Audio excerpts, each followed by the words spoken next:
It's day 14 of the Advent calendar, my friends. Yesterday we talked about multi-classing, civilians and scanners, and marching order. Today we'll talk about specialist skills, restoratives, and specialist tactics. The time has come to reclaim our world. Welcome back, Commander. Incoming transmission. Day 14, strategy, specialist skills. So all specialists begin with a gremlin and aid protocol. The gremlin can be upgraded, which can increase the effectiveness of some of your gremlin-based abilities, and increases the aid protocol abilities bonus. So what is aid protocol? Send your gremlin to add a defense bonus, 20 defense seems to be the starting amount, to a friendly target until your next turn, so a squad mate.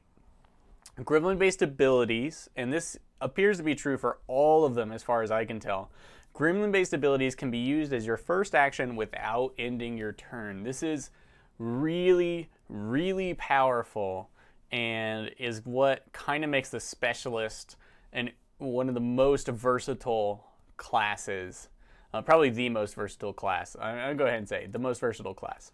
Done. All right, so there are two sides, two different choices of abilities, and I think there's a lot of great abilities here and a lot of things you want.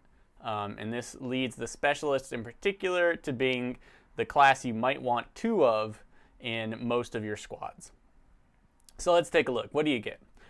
There's the battle medic side versus the hacker side. So first up, your first choice is going to be between medical protocol and combat protocol. Medical protocol is the gremlin can deliver medikit charges at range. The gremlin gains 1 innate medikit usage when you take this skill, so that you will always have at least 1 medikit charge, whatever you carry. And any carried medikits can be delivered by the gremlin instead of in the normal fashion by your soldier. So this is just really, really powerful and flexible. It's kind of a nice to have. We all got through enemy unknown and enemy within without being able to deliver medikits at range. So that's, something you don't need. But it can be very, very nice. And that extra charge is what really pushes it over the edge. I'm going to give the nod to medical protocol for anyone not playing on the hardest difficulties. But combat protocol has its place. Here's what combat protocol does. Send the gremlin to deal a small amount of guaranteed damage to a target. That is, you cannot miss. Does extra damage versus robotic enemies. So combat protocol is going to be really good. And when you look at the two, medical protocol doesn't give you something you don't already have, except for an extra charge of medikits. Combat protocol lets you take an extra attack every turn that can't miss.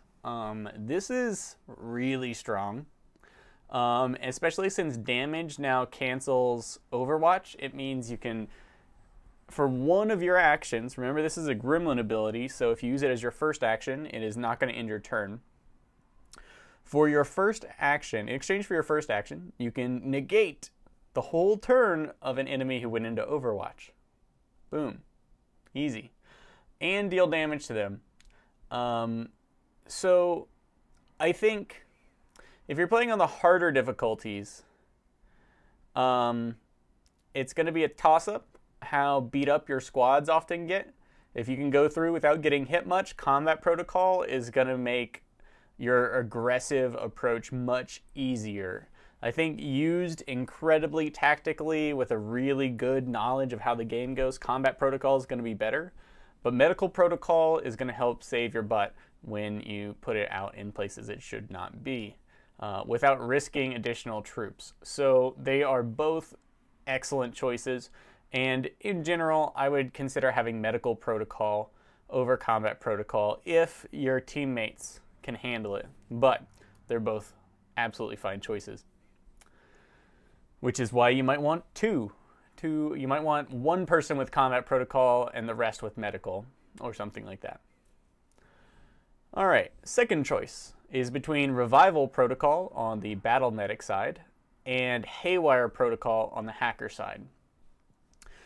In this case, I'm going to give the nod towards Haywire Protocol because it gives you the ability to do things you normally do, really powerful things to robotic and mechanical enemies. What it lets you do, Haywire Protocol says you may attempt to hack robotic mechanical enemies with your gremlin. So that's at range. You can attempt to hack. Turret, if you gain, you can gain control of these enemies. If you gain control of a turret, that's permanent. If you gain control of another enemy, it's for a limited number of turns. You can shut them down, which is an easier option. And if you fail, you are likely to buff them. Haywire Protocol is a nice gamble that when it pays off is going to be fantastic. And when it doesn't, it's probably not too hard to overcome the penalties. Revival Protocol, on the other hand, gives your gremlin one charge ability that is remove a mental debuff from a friendly target that is disoriented, stunned, panicked, and unconscious. It starts with one charge and it can get more as you level up your gremlin. Haywire Protocol, because of the offensive power of these robotic mechanical enemies and the fact that we know that like sectopods are out there and potentially hackable, and all of the crazy awesome stuff you can do with hacking, Haywire Protocol seems like the better bet. Unconsciousness is a particularly brutal debuff that you might not be able to avoid, which makes Revival Protocol still tempting. Disoriented, stunned, and panicked, these things end over time, and being able to get rid of them is nice. I would say Revival Protocol is more important early in the game before you have Psi Operatives. But once you have Psi Operatives, especially if you have one with Solus, I think you can kind of leave Revival Protocol. I'm sure a Medikit can bring people back from unconsciousness if you use it at close range. So in general, Revival Protocol doesn't add in anything new, and Haywire Protocol adds in a whole lot of new options because hacking is just really good. All right, your third choice is between Field Medic and Scanning Protocol. In this case, I like Field Medic better. It gives equipped medikits 2 extra charges. So as long as you carry medikits around, you're gonna have loads of healing power. And someone has to carry medikits. You're gonna get hit, and you're gonna need that healing power. So whoever does it might as well be someone really good at it. Scanning Protocol actually gives you a completely new ability. It's that your gremlin triggers an instant scan of the area, revealing all enemies in a fairly large radius around the specialist, regardless of line of sight. Scanning Protocol is good. Line of sight, especially being able to know where enemies are, it's kind of like having an Uber battle scanner tossed at your own feet. I think that Field Medic is better in this case because medikits are something you will need, and the scanning, you can do this scan with battle scanners. Someone else could carry a battle scanner, but no one else could get a medikit with 3 charges. Yeah, no one else could get 3 charges out of their medikit. And I know some armors will have 2 pockets, maybe allowing you to bring 6 healing charges, maybe a total of 7 with Medical Protocol. If Field Medic works with 2 different pockets, so you can carry 2 different medkits and get 4 extra charges, then hands down it's the winner. Otherwise, Scanning Protocol has its place, but you will need more than 1 or 2 medikits per mission by the end of the game. So Field Medic seems like a must-have simply because of Scanning Protocol's it's easy enough to see an area. Maybe not without revealing the enemies beforehand, but a battle scanner could probably do most of what scanning protocol does. And that means that if an item can replace your perk, you're probably better off going with the other perk. All right, your next choice is between covering fire and threat assessment. This one greatly depends on something I don't know. That is, does covering fire include a target's cover defense when you take that attack? That is, if someone's behind heavy cover, do they count as being behind heavy cover when you trigger your covering fire attack? Because if they do, your chance to hit is going to be absolutely miserable, making it kind of a waste.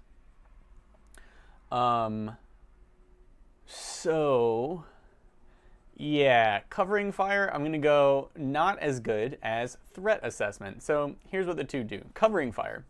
Overwatch is triggered by any enemy action, not just movement, and it resolves before that action completes.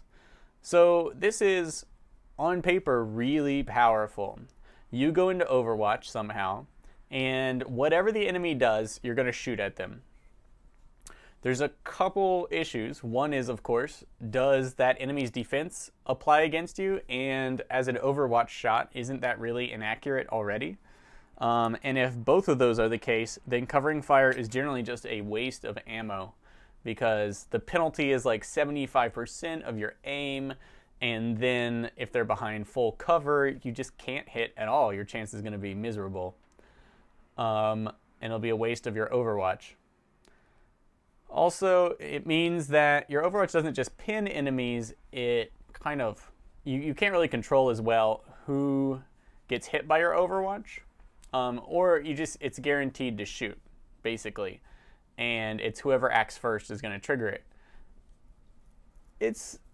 Yeah, covering fire is a little tricky, and it's going to affect all your Overwatch for the rest of the game, so that's kind of a tough choice to begin with. Now, previously covering fire, if it ignores their cover, and that means you're shooting at them as if they were just moving between cover, that's pretty damn good. But it still isn't as good as threat assessment. Threat assessment upgrades your aid protocol, that basic specialist ability.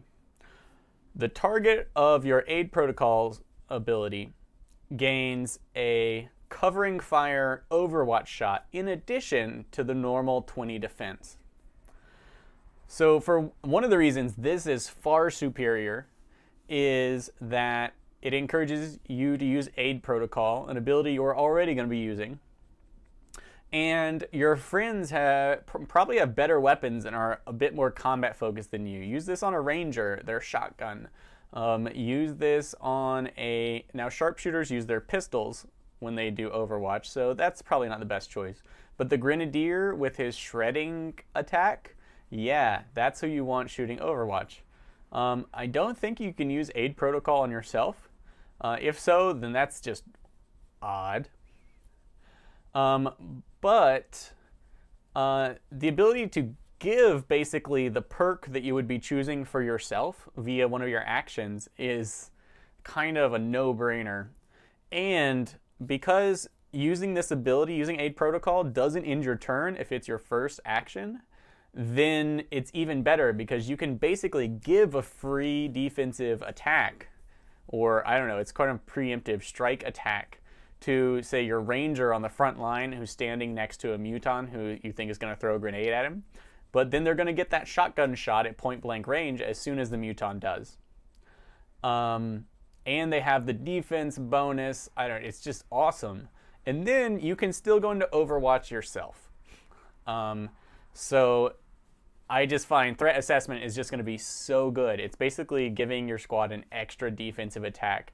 And then you can still do whatever you were going to do. All right, your next choice is going to be between Ever Vigilant and Guardian.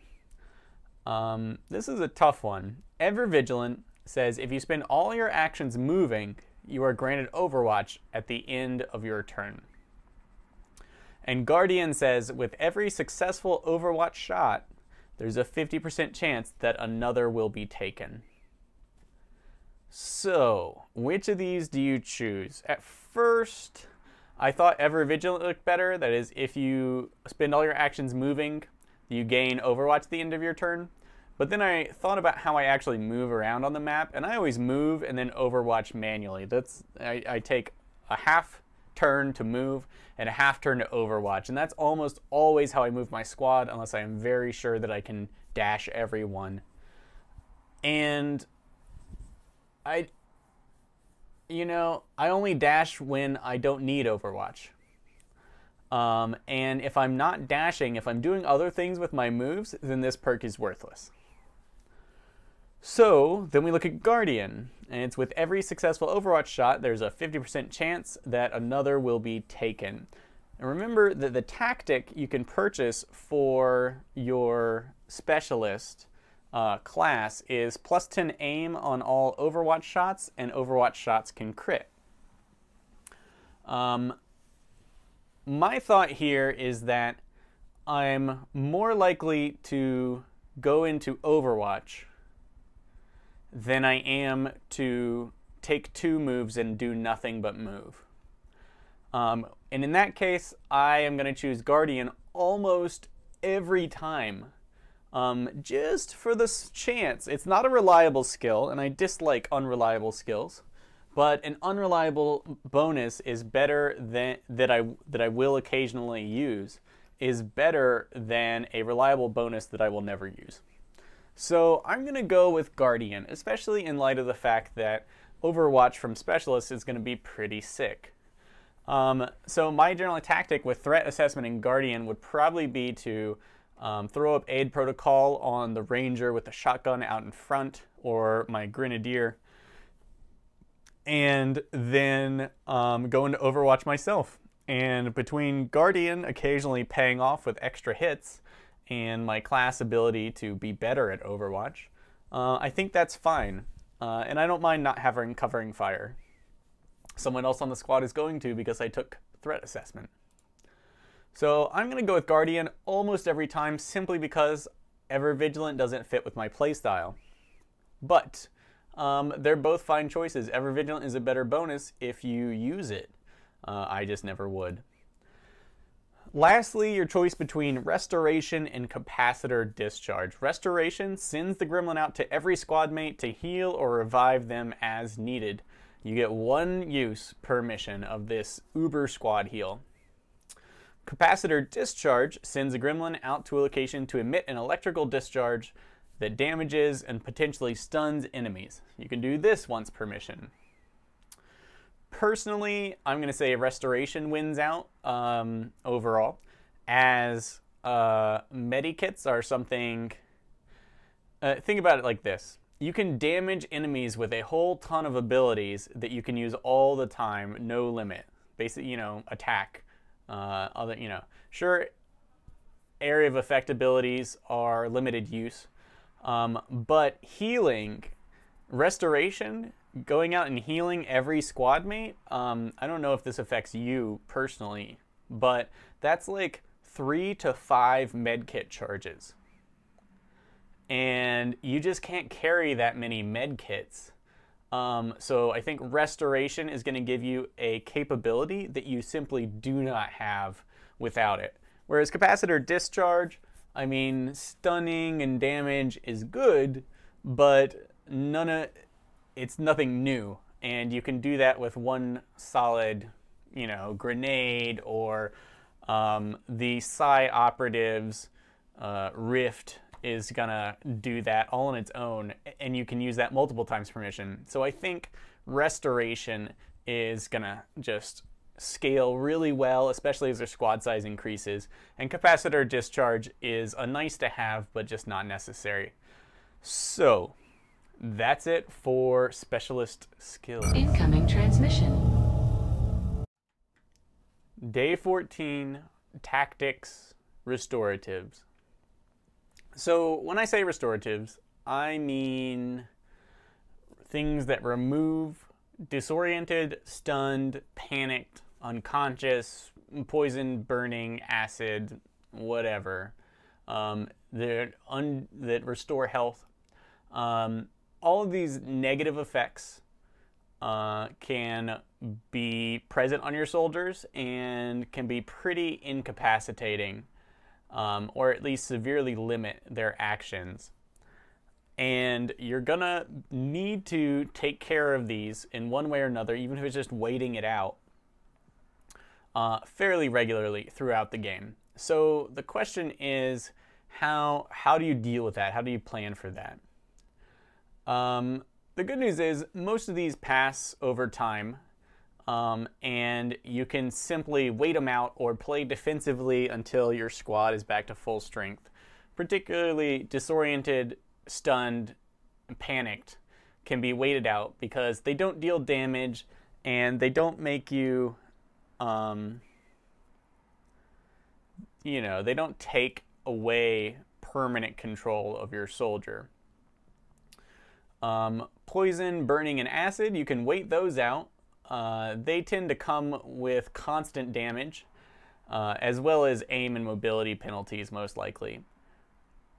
And that constant damage is something that you're going to have to use medikits to prevent, which will probably remove the condition completely, but unfortunately, that's a medikit use, and you're just not going to have a ton of medikits to go around. And then lastly, unconscious permanently takes your soldier out of the mission until you return them to base. But a medikit usage will probably bring them back. We know the revival protocol of the specialist will be able to. So also, perhaps there's some sort of red fog mechanic where damaged units have reduced aim, willpower, maybe mobility. If not in the base game, then it's likely we'll see a mechanic that you can add on in the second wave options, which in XCOM Enemy Unknown you unlocked after completing the game once, the ability to kind of mod the game with some harsher rules, like damaged units suffer aim and will and mobility penalties. So you're going to have three ways to combat most of these. You're going to have medikits for the whole game, and you want to bring at least one medikit, if only to stabilize a soldier who goes down, or to return a soldier to an amount of health that allows you to actually use them on the battlefield, because soldiers with 1 health might as well be worthless unless you're willing to throw their lives away or gamble those lives. Revival protocol will be available to specialists, and having probably at least one specialist with this ability in the game, early in the game, I would take it. Later in the game, when you have a Psi operative who can learn Solace, I think Solace is a much more efficient ability. But Revival Protocol will stand you in good stead because there's plenty of stuff to remove, to cleanse from your squad mates. It's just that Revival Protocol comes with a pretty serious opportunity cost for your specialists in the form of Haywire Protocol, which hacking things is certainly going to be very good throughout the game as well. And towards the end of the game, one Psi operative can learn all the skills, so the chance that a Psi operative could learn Solace is pretty good over the course of the game, and I think that will become your primary means of combating these nasty debuffs. Plus, later armors are likely to protect you from poison, burning, and acid. Still, those are good things to be able to get rid of, so always carry some med kits. Field Medic will obviously help you deal with this as well, as it increases the number of charges your med kits can have. Medical Protocol will too. Restoration will. Basically, keep in mind that you will end up with these on your people, and save your medikits. It's often better to let someone take a hit and stay at low-ish health, as long as they're not in danger of being one-shotted by any normal shot. And save your medikit to not only heal but negate one of these nasty damaging effects. So just keep in mind that these are out there and you're going to need to combat them almost every day. Incoming transmission. Day 14, Disposition, Specialist Tactics and Builds. So, while researching the specialists, I came up with 3 primary builds. And I'm going to say that 2 of them are pretty close to each other. But I think there's one solid build that could do for all your specialists all game forever. I'm going to call this the All-Rounder. That's a versatile operative with healing and support at heart, but some offensive capability. If I were to pick an all-round soldier, I would go with Medical Protocol, so that your Gremlin carries a medikit charge itself and can deliver these at range. Though I wouldn't shy away from Combat Protocol if you favored that. But just having that extra medkit would be nice, even if you don't carry medikits yourself. Your Gremlin can carry one for you. Haywire Protocol, so that you can hack stuff. I think that's just so important throughout the course of the game that you'll always want someone. You always want at least one person with Haywire Protocol on your squad. Field Medic, so that you have all the medikit charges in the world and you can deliver them at range. I think this will just be really powerful. No risk healing. You don't have to run someone over, taunting Overwatch, potentially revealing them to stuff. Just make your healing simple and easy.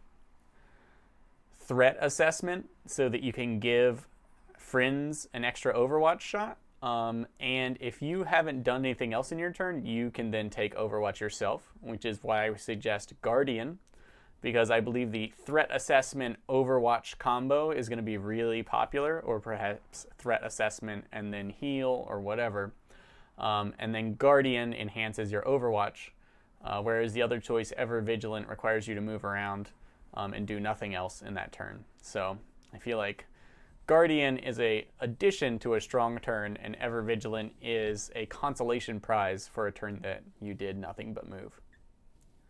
And I would have Restoration at the end, because it is simply, you can't get that many medikit charges on one person. So Restoration adds some much needed medikit depth. Plus it's kind of like, we all just got hit, how do I save everyone at once? Full heal.